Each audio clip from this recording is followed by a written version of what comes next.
بسم اللہ الرحمن الرحیم نحمدہ ونصلی ونسلم علی رسولہ الکریم۔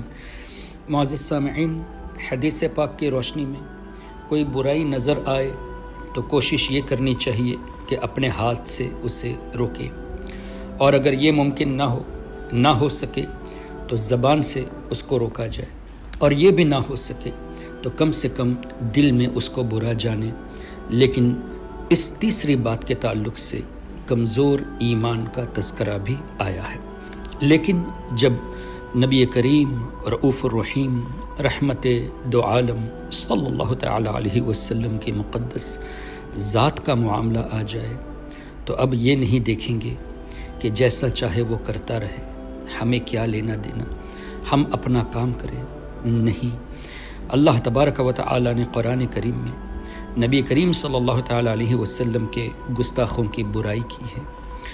اللہ تعالیٰ کے حبیب صلی اللہ علیہ وسلم نے خود اپنے گستاخوں کو سزائے موت دلوائی ہے، اور یہی طریقہ صحابہ کرام، تابعین، تبع تابعین، تمام بزرگوں کا رہا۔ گستاخوں کے سلسلے میں کوئی رعایت نہیں بخشی گئی۔ ہم نے دیکھا، تاریخ گواہ ہے اسپین کے حالات پر، جس جگہ 700 سال کے قریب مسلمانوں کی حکومت رہی، لیکن گستاخ رسول کی وجہ سے وہاں جب لوگوں نے اس پر ایکشن نہیں لیا، نتیجہ کیا نکلا کہ 700 سالہ حکومت مسلمانوں کی ختم ہو چکی۔ محترم حضرات، ہماری استطاعت کے مطابق ہمیں آواز اٹھانی چاہیے، ہمیں اس کو روکنے کی کوشش کرنی چاہیے۔ کیا ہم اس کتے سے بدتر ہیں جس کتے کے تعلق سے سیدنا امام ابن حجر عسقلانی رضی اللہ تعالی عنہ نے ایک واقعہ نقل فرمایا کہ پادریوں نے ایک جلسہ منعقد کیا، اور اس میں ایک پادری نے نبی کریم صلی اللہ تعالی علیہ وسلم کی گستاخی شروع کی۔ ایک کتا جس کو باندھ کے رکھا ہوا تھا،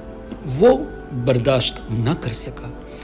اور اس گستاخ پر حملہ آور ہوا، اس کی گردن کو اس کے بدن سے جدا کر دیا۔ ہم اشرف المخلوقات ہیں، ہمیں کس طرح کا برتاؤ کرنا چاہیے ان گستاخوں کے تعلق سے۔ لیکن ظاہر ہے اس وقت ہالینڈ میں اور کچھ ممالک میں بھی نبی کریم صلی اللہ تعالیٰ علیہ وسلم کے تعلق سے گستاخانہ امیجز کا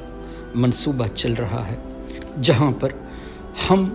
دور دراز رہنے والے یعنی دوسرے ممالک میں رہنے والوں کی رسائی کم ہے،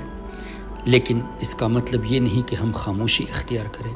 الحمدللہ ہمارے کچھ سنی علماء خصوصاً برطانیہ سے وزٹ کیے تھے ہالینڈ، اور وہاں کے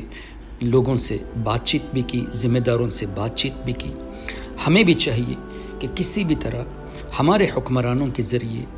اس بات کو آگے بڑھائے اور اس کو روکنے کی بھرپور کوشش کریں۔ اور ہمیں امید نہیں ان لوگوں سے جن کی وجہ سے کفاروں کو گستاخیاں کرنے کا موقع ملتا ہے، اس لیے کہ یہ گستاخ خود کہیں گے کہ تمہارے درمیان جو لوگ ہیں جو اپنے آپ کو مسلمان کہلاتے ہیں، انہوں نے بھی تو اپنی کتابوں میں نبی کریم صلی اللہ علیہ وسلم کی برائیاں کی ہیں۔ کیا تقویت الایمان میں یہ جملے موجود نہیں؟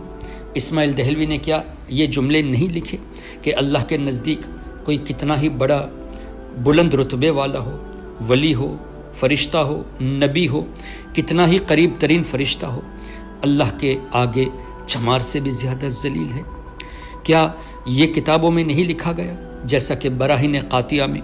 خلیل احمد امبیٹوی نے لکھا کہ شیطان کا علم نبی کریم صلی اللہ علیہ وسلم سے زیادہ ہے، اور شیطان کا علم تو ثابت کر سکتے ہو، نبی کا علم ثابت کرو گے تو یہ شرک نہیں تو ایمان کا کون سا حصہ ہے؟ اور ساتھ ہی اس طرح کے جملے بھی تقویت الایمان اور براہین قاطعہ میں کہ نبی کریم صلی اللہ تعالیٰ علیہ وسلم کی تعظیم صرف ایک بڑے بھائی کی طرح کی جائے گی، اور قاسم نانوتوی کا اس طرح لکھنا کہ نبی کریم صلی اللہ علیہ وسلم کے بعد کوئی نیا نبی آ سکتا ہے، اور ساتھ میں یہ بھی لکھنا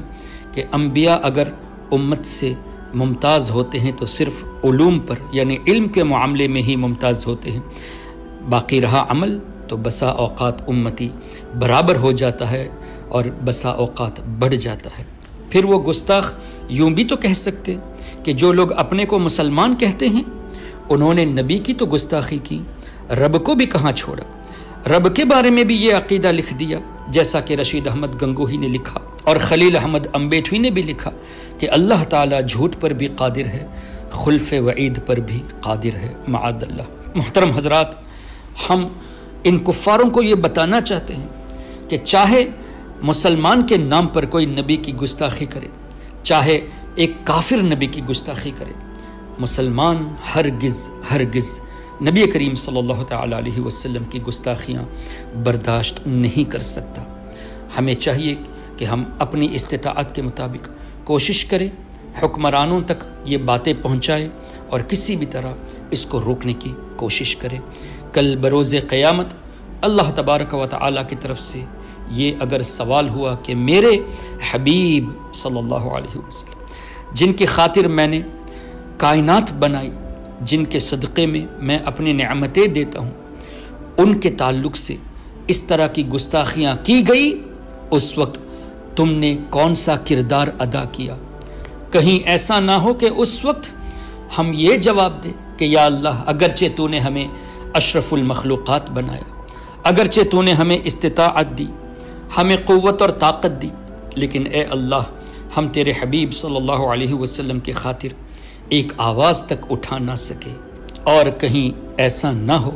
کہ ہماری اس خاموشی کی وجہ سے اللہ تبارک و تعالی ہم پر عذاب مسلط فرمائے۔ اللہ تبارک و تعالی ہم مسلمانوں کو توفیق رفیق عطا فرمائے اور ان گستاخوں کو کڑی سے کڑی سزا دلوائے۔ یا اللہ تیرے حبیب پاک صلی اللہ علیہ وسلم کے گستاخوں کو نیست اور نابود فرما، ان کو ہلاک فرما، مسلمانوں کو غلبہ عطا فرما، آمین یا رب العالمین، بجاہ النبی الامین صلی اللہ علیہ وعلی آلہ واصحابہ وسلم۔ السلام علیکم ورحمۃ اللہ۔